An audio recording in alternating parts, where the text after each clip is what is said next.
Hi friends, আবার একটা mini blog নিয়ে চলে এসেছি। তো সকালবেলায় যেটা আমার গোপালকে উঠিয়ে খাবার দেওয়া, সেটা দেওয়া হয়ে গেছে।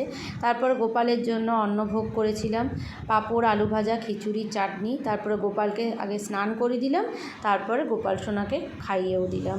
তো এই দেখো গোপাল সোনার খাবার, আর আমি গোপাল সোনাকে এবারে খাইয়ে দেবো। আর খাইয়ে দেওয়ার পরে, খাওয়ানোর পরে আবার আমি জামাটা চেঞ্জ করে তাকে আবার ধুইয়ে পরিষ্কার করে আবার অন্য জামা কাপড় পরিয়ে আবার গোপাল সোনাকে সিংহাসনে বসায়। তারপরে বানিয়েছিলাম চিংড়ি বানিয়েছিলাম আর মাটন বানিয়েছিলাম। আর এমনিতে বাড়িতে রান্না হয়েছিল, মাছের কারিও হয়েছিল, মাছের ডিমের বড়া আর বিউলির ডাল, তার সাথে কুঁদরি ভাজা আর একটা চচ্চড়ি, যেটা সেই ডাঁটা ফাটা দিয়ে হয়, সেই রকম একটা চচ্চড়ি বানানো হয়েছিল। তারপরে বিকেল দিকে বাবুতে আমাদের চলে গেছিলাম একটা রেস্টুরেন্টে, কাসুরি রেস্টুরেন্টে, সেখানে খাওয়া দাওয়া করতে।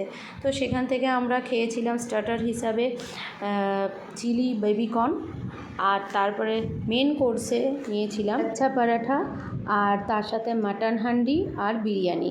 এগুলোই ছিল হচ্ছে আমাদের মেন কোর্সের খাবার। তারপরে ওখানে একটা সেলফি জায়গা ছিল, সেখানেও আমরা কিছু ছবি তুললাম। আর বেবিকর্নটা আমার খুব ভালো লেগেছিল।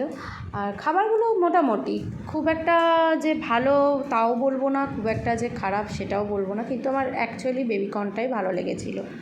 তারপরে খাওয়া দাওয়ার পরে আমরা চলে গিয়েছিলাম হচ্ছে পঞ্চরাত্রি দেখতে, কারণ দোলতলাতে পঞ্চরাত্রি বসেছিল, আর সেই দিনই কিন্তু ছিল লাস্ট জাগরণ।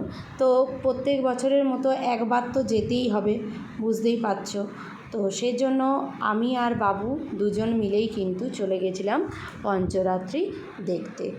এই দেখো, এটা হচ্ছে গেটটা, খুব সুন্দর গেটটা করেছিল। আর রাস্তায় যেটা গেট ছিল, আর যখন ঢুকছি সেখানেও কিন্তু খুব সুন্দর গেট ছিল। তো এই দেখো, খুব সুন্দর লাইট দিয়ে সাজিয়েছিল, আর প্রচুর ভিড় ছিল।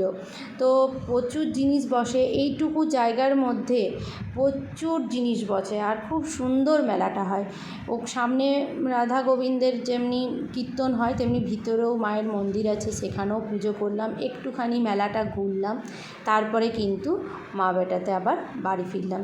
তো এই ছোট্টর মধ্যে যে মেলাটা, তোমরা কিন্তু যদি চাও পরের বছর কিন্তু আবার দেখতে আসতে পারো।